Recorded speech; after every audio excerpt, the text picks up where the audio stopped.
now a Binisaya massage from the Alima Native Massage of 𝗏𝗏𝘆 the Cebu Heritage Hotel. And this is the question. So the one who was able already to answer will not qualify to answer this question. This question number 2. So the question number 2 is this. Name the puso design that is a source of love. So name the puso design that is a source of love. So of course, what is the name of the puso? So it is a puso, but what is the design? Congratulations to our physical audience who answered correctly. The answer is kinasing. This puso is shaped like a heart. So it is a heart-shaped puso or rice pouch that is shaped like a heart. And so John Lloyd got the correct answer, and the answer is kinasing. And John Lloyd is able to will claim his hilot nisaya here at 𝗏𝗏𝘆 the Cebu Heritage Hotel. So next, we have our third question. Our third question, the last but not the least. So everyone, get ready to answer this question. This question is from the discussion of Dr. Chris. Dr. Chris. So this is, and the one who would answer this will get a 𝗥𝗲𝘆. This is a 𝗎𝙤𝙤𝙀 with herbs. So this is 𝗥𝗲𝘆 with also a 5-hour stay at 𝗏𝗏𝘆 Cebu Heritage Hotel, soak and chill. With also, you will be able to soak in the saltwater dipping pool at 𝗏𝗏𝘆 Cebu Heritage Hotel, located at 𝙈𝙤𝙤𝙬𝙗. So you will be able to soak and chill with also 𝗥𝗲𝘆. So you will have 𝗥𝗲𝘆 first. You will soak first and soak first before you will have 𝗎𝙤𝘆. And 𝗎𝙤𝘆 with traditional Bisaya massage with herbs. So this is the question. The precolonial Cebuanos treated the Santo Niño as an anito, as a god of blank. So what is it? What's the answer? Provide the word god of blank, an anito of blank. So the pre-colonial Cebuanos treated the Santo Niño as a god of blank. So who would answer this question? You would be able to. So we have the correct answer, 𝗎𝙤𝙤𝙀. Congratulations. So we should write his name so that he would be able to claim his prize when he come to Cebu. So congratulations everyone for getting the correct answer, and also for those who tried but were not able to give the correct answer. Thank you for joining our fun trivia quiz as we trace the rituals in Cebu. So we would now like to show you again the winner of our we would like to show you again the winner of our Dance for the Santo Niño contest. While they are getting ready, we would like to invite you to avail of the treats at the Sinulog treats at 𝗏𝗏𝘆. Our room treat for you, where if you avail of an overnight stay at 𝗏𝗏𝘆 from now until January 17, you will be able to get a free Santo Niño miniature. And of course, when you avail of 𝗏𝗏𝘆 𝗏𝗏𝘆 ni Lumaya a la carte dishes, you will be able to have a free Santo Niño key holder. And of course, we also have our treats here at 𝗏𝗏𝘆, our cake of the month, our festive OMG Kalami, Umanga Kalami. It's our cake and milk tea of the month, and also, of course, the pretty tip. And tonight at 8 p.m., we will have our Sinulog acoustic night with our artists, the siblings. So what else already? So we have more freebies here at 𝗏𝗏𝘆, and we invite you also to avail of our shirts at the Sinulog shirts at 𝗏𝗏𝘆. So you just send us a message at 𝗏𝗏𝘆, the Cebu Heritage Hotel, if you want to avail this. And now we would like to present to you again the winner of our Dance for the Santo Niño contest. Let's welcome again the Santo Niño Dance Company.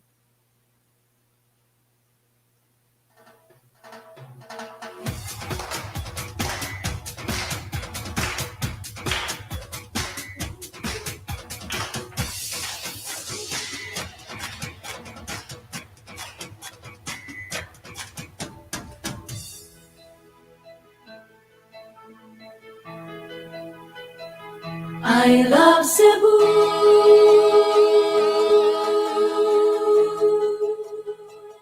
I love Cebu.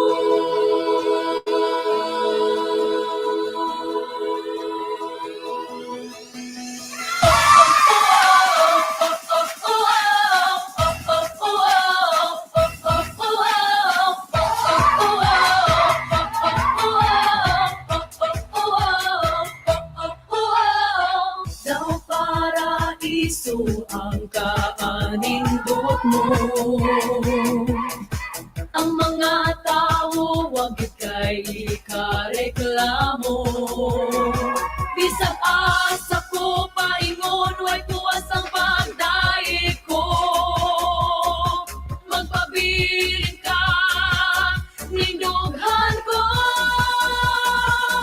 I love Cebu, bahandi ka, nindughan ko.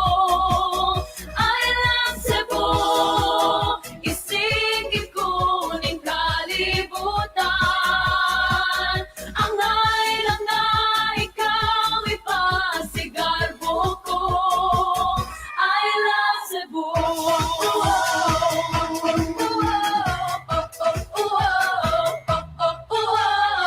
Bisag asa ko paingon, way buas ang kalipay ko. Bisag asa ko paingon, ipanghambog yuti ka.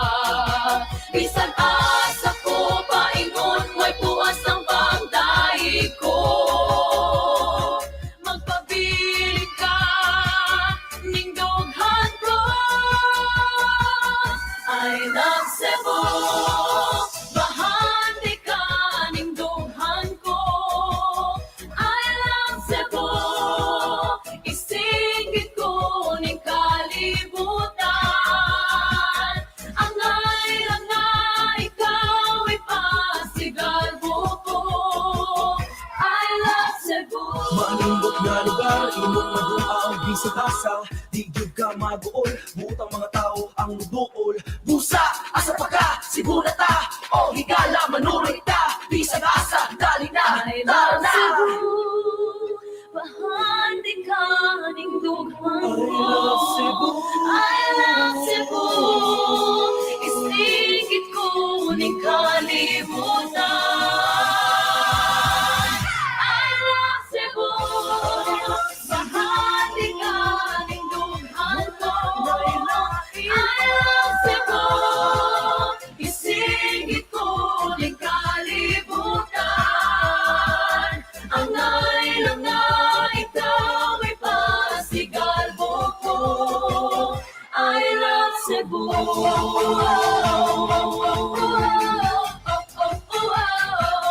I love Cebu.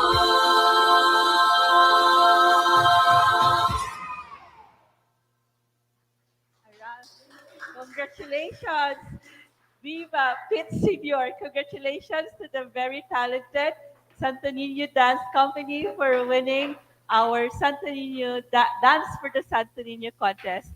So now we would like to ask our panelists to give their closing statements in our event today, celebrating the Sinulog and tracing the Sinulog and the rituals in pre-colonial Visayas. So we have with us Dr. Ray Inusian, the professor from the Cebu Normal University, and we also have Dr. Chris 𝗏𝗏𝘆 from the Department of History of the University of the Philippines-Diliman. So we would like to ask first Dr. Ray to give his closing statement.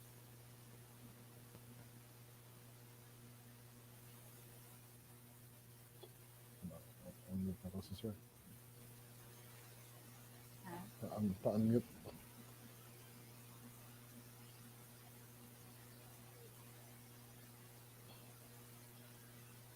Naka-unmute sa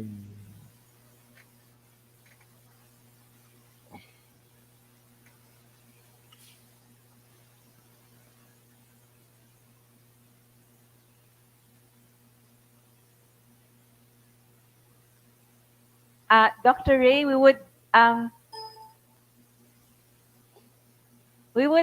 ask you in a while. We have a technical problem right now. We can't hear you. So may we have we would come back. We would go back to you for your closing statement. We will have first Dr. Chris 𝗏𝗏𝘆 from the University of the Philippines, Diliman. Okay.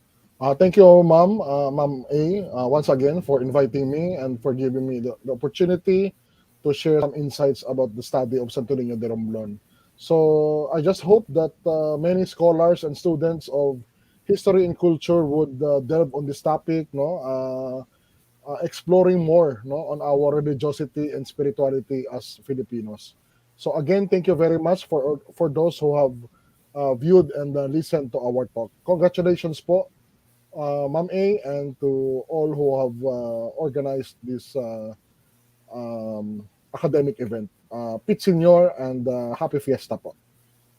Pit Senior, Dr. Chris, it was a pleasure really, and we're so happy that you are able to share your knowledge and your insights about the Santo Niño devotion in our event, in our Sinulog event today. Daghang salamat og maayong hapon, Dr. Chris. So we would also like to have Dr. Ray again. So he is not able to be with us. So Okay, I'm back. Dr. Ray.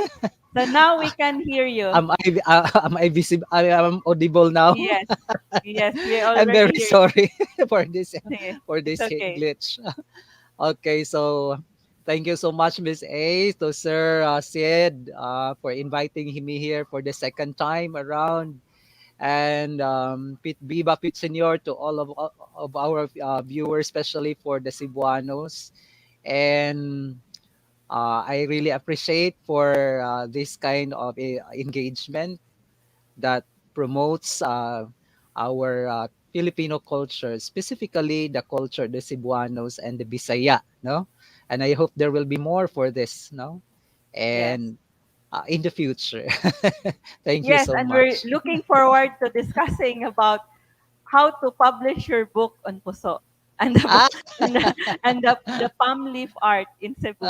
So, daghang okay. salamat. We're so happy. We're so glad that you are able to share your research on these traditional rituals in Cebu and in the Visayas. So, thank Okay. you very much, Dr. Ray Pitt Senior. It's in your. Sige, hangtod sa sunod. So we would like to invite everyone to our to contribute to our Tinabangay relief drive as we go to our the survivors of the super typhoon Udet in Hilutungan Island in January in the last week of this month. And also we invite everyone to join us in the unveiling of an artwork, a wood relief art of Cebu hero General 𝗏𝗏𝘀𝗀𝗏𝗏. It is a wood sculpture, the third wood sculpture by artist Tardel Paredes in his project here at Palmgrass, the Cebu Heritage Hotel, because he will be having he has a wood relief art, a wood sculpture for every floor at Palmgrass named in honor of a hero. So of a Cebuano hero. So we already have a Leon Kilat sculpture. It is now displayed at the ground floor so that everyone will be able to see it because the second floor, the ikaduhang andana of Palmgrass, the Cebu Heritage Hotel, is named General Leon Kilat. Our seventh floor, ikapitong andana, is named in honor of Lapu-Lapu, and we have a Sangka sa Mactan wood sculpture at the seventh floor of Palmgrass, the Cebu Heritage Hotel. And the next would be the sixth floor sculpture of General 𝗏𝗏𝘀𝗏𝗏𝗏 because our sixth floor, ika-unom nga andana, is named in honor of Cebu hero General 𝗏𝗏𝘀𝗏𝗏𝗏𝗏. So watch out for this unveiling of this relief art, wood relief art, created by our art consultant and a professor at the University of San Carlos, and also a descendant of a Cebuano Katipunero, Florencio Gonzalez. So our artist is Radel Paredes. Be with us again on January 31, 2022, and also be with us next month during the National Arts Month and the Love Month. We will have an event during Valentine's Day as we discuss the music, love, and sex of pre-colonial Visayas. So we will also have the anniversary of Palmgrass 𝗏𝗏𝘀𝗏𝗏𝗏 on February 28th. So that would be next month. So be with us again. Thank you to our partners, the National Historical Commission of the Philippines, the National Quincentennial Committee, the Cebu Normal University, the Cebu Normal University Society, Social Science Department, the Culture, Arts, and Design Association of the Philippines Foundation, Museo Sukbus, the Cebu Provincial Museum, the Central Visayas Association of Museums, SOAN 2020, the Yandi Heritage Center, and Bagong Teatro Junquera. Daghang salamat. Congratulations to the winner of our Dance for the Santo Niño contest. Congratulations to our trivia quiz winners, and daghang salamat to everyone who is with us, who joined us in our event, Magdiwata, Tracing the Sinulog, and the Precolonial Visayan Rituals to Prevent Disasters. Pete Sr.